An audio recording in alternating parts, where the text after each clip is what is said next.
10 mythological creatures more terrifying than any horror movie. Hollywood has given us some truly nightmarish monsters.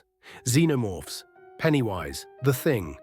But what if I told you that thousands of years before cinema existed, our ancestors were terrified of creatures so disturbing that modern horror can't even come close? These aren't jump scares. These aren't special effects. These are beings that entire civilizations believed were real. And when you hear what they actually do, you'll understand why people were absolutely petrified. Welcome to the Dread Archives. Today we're diving into 10 mythological creatures that make Freddy Krueger look like a Saturday morning cartoon. Let's begin. Starting at number 10, we have the Nuckelavee, and trust me, this thing is nightmare fuel incarnate. Picture this, a skinless horse fused with a skinless human rider. But they're not separate entities, they're one creature. The human torso grows directly out of the horse's back. No skin, just exposed muscle, black blood pumping through yellow veins, and white sinew stretching over the whole body. The Nuckelavee's breath is toxic, literally. It causes crops to wither, livestock to die, and spreads disease wherever it goes. In Orkney folklore, this thing was blamed for droughts, epidemics, and famines. People believed it came from the sea during winter, terrorizing coastal communities.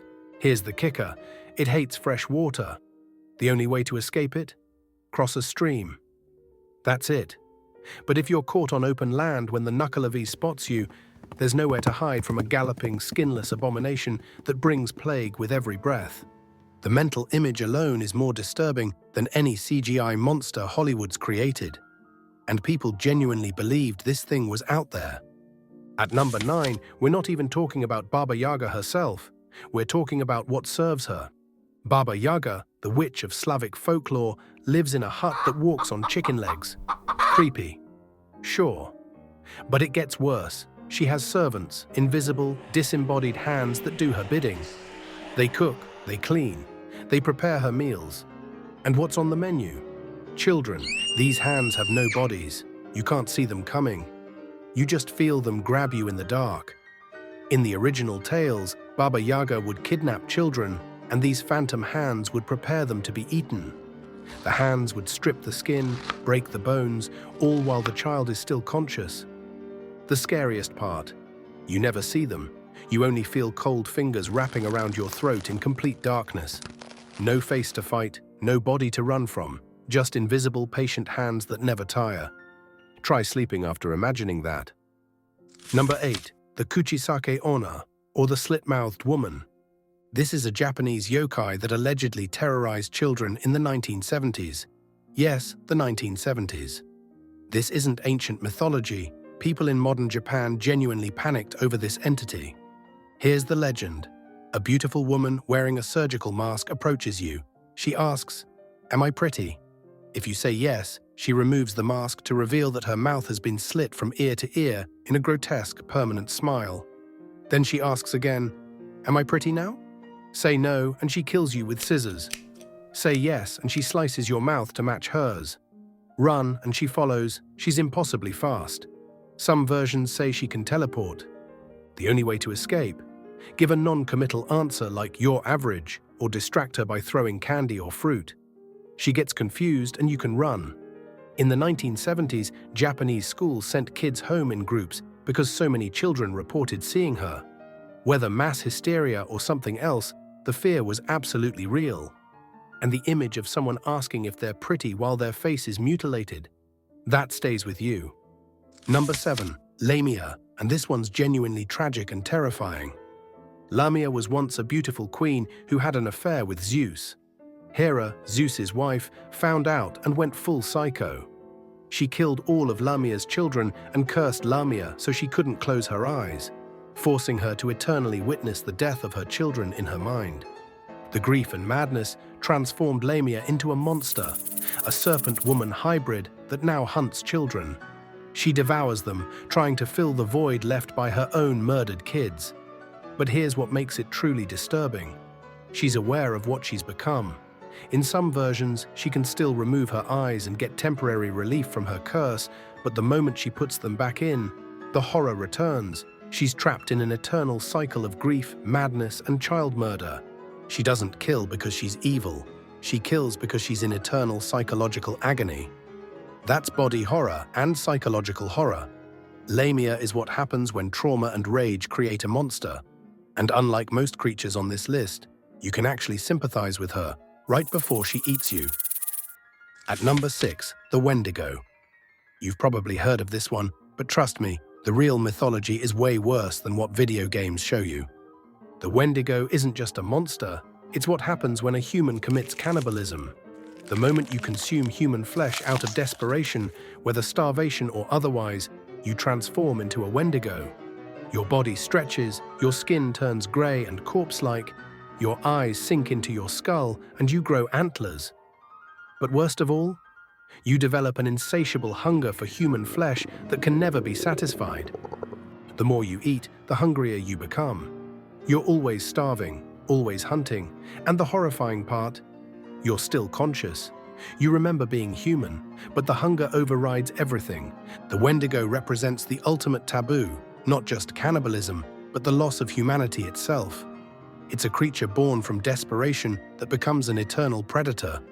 And in harsh winter conditions, where early settlers and indigenous peoples faced starvation, the fear of becoming a Wendigo was very, very real. Some tribes wouldn't even speak its name in winter, believing that talking about it could invite the curse. That's how terrified people were. Number 5, the Preta, or hungry ghosts. In Buddhist and Hindu mythology, Pretas are spirits cursed to eternal hunger and thirst. But here's the nightmare. They have needle-thin throats and distended, bloated stomachs. They can never swallow enough to satisfy themselves.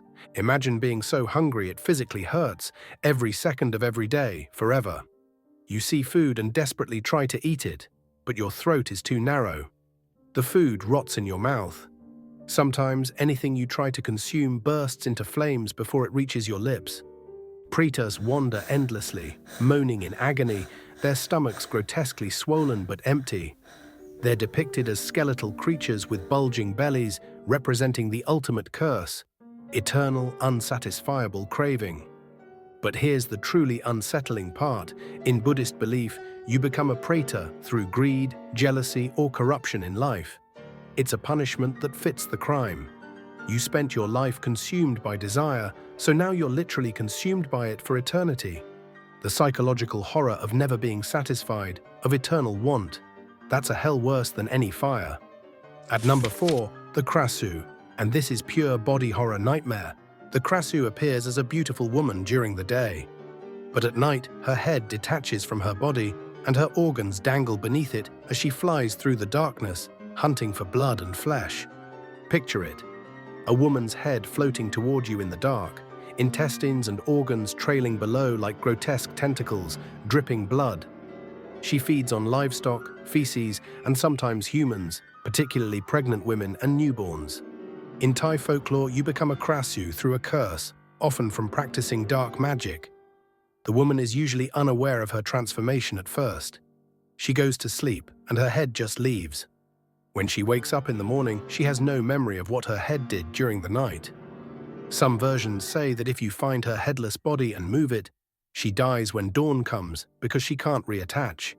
But if you're close enough to do that, you're close enough for her to sense you. The image of disembodied organs floating in the dark, hunting you, is something that gets under your skin. Literally. Number 3, the Abiku or Ogbanje, and this one is psychologically devastating. In Yoruba and Igbo mythology, an Abiku is a malevolent spirit child that's born, dies, and is reborn to the same mother over and over again. It's a cycle of grief designed to torture the parent. Here's how it works. A woman gives birth. The child seems normal. Then suddenly the child dies, sometimes within days, sometimes years later. The woman grieves, eventually gets pregnant again, and it's the same spirit, the same child, reborn, only to die again. The Abiku does this deliberately. It's toying with the mother, feeding on her grief and despair. Some versions say the child is part of a spirit group that made a pact to never stay in the physical world. Others say it's a punishment or curse. The only way to break the cycle? Perform specific rituals or mutilate the child's corpse so the spirit can't return. Imagine being so desperate to end your own child's suffering that you have to disfigure their body. This isn't a monster you can fight with a weapon. It's a monster that weaponizes love and grief. It makes you terrified of your own children. That's horror on a completely different level. At number 2, the Banshee, but not the watered-down version you've heard about. Everyone knows the Banshee as the woman who screams when someone's about to die. But the original mythology is so much worse. The Banshee doesn't just predict death, she's an omen of violent, unavoidable death. When you hear her wail, it doesn't mean someone nearby might die. It means someone in your family will die, and there's nothing you can do to stop it. But here's what makes it truly terrifying. The Banshee is described as washing blood-stained clothes at a river. If you approach her and see whose clothes she's washing, you know who's about to die. Sometimes it's your own clothes. She appears as either a beautiful young woman or a haggard old crone, sometimes both at once. Her eyes are red from crying, and her scream is described as the most agonizing sound imaginable, like all grief and death condensed into a single piercing wail. In Irish families, hearing the Banshee meant preparing for a funeral. There was no escape, no bargaining. Death was coming, and she was the messenger. The psychological weight of knowing someone you love will die soon, but not knowing when or how, that's torture. And at number 1, the Dybbuk.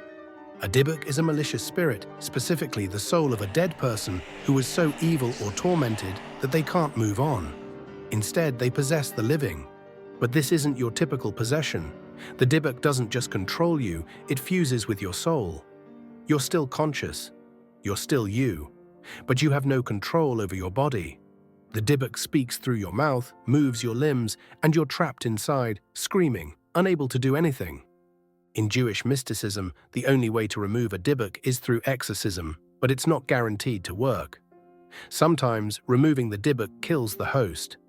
Sometimes the Dybbuk is too strong and can't be removed at all. The most famous case is the Dybbuk box, a wine cabinet allegedly haunted by a Dybbuk that caused illness, nightmares and psychosis in everyone who owned it. Whether you believe it or not, the fear is real. What makes the Dybbuk the most terrifying creature on this list? It represents the ultimate loss of control. You become a prisoner in your own body, forced to watch as something else uses you as a puppet. You can't fight it. You can't escape it. You're just trapped.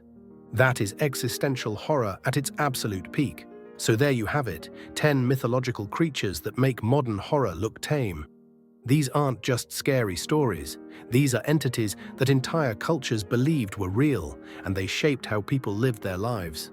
If you thought Pennywise was bad, imagine living in a world where any of these things could actually exist. Sleep tight. Which creature terrified you the most? Let me know in the comments. And if you want more deep dives into horror mythology and the darkest stories from folklore, subscribe to the Dread Archives. Hit that bell icon so you don't miss the next descent into darkness. Until next time, stay scared.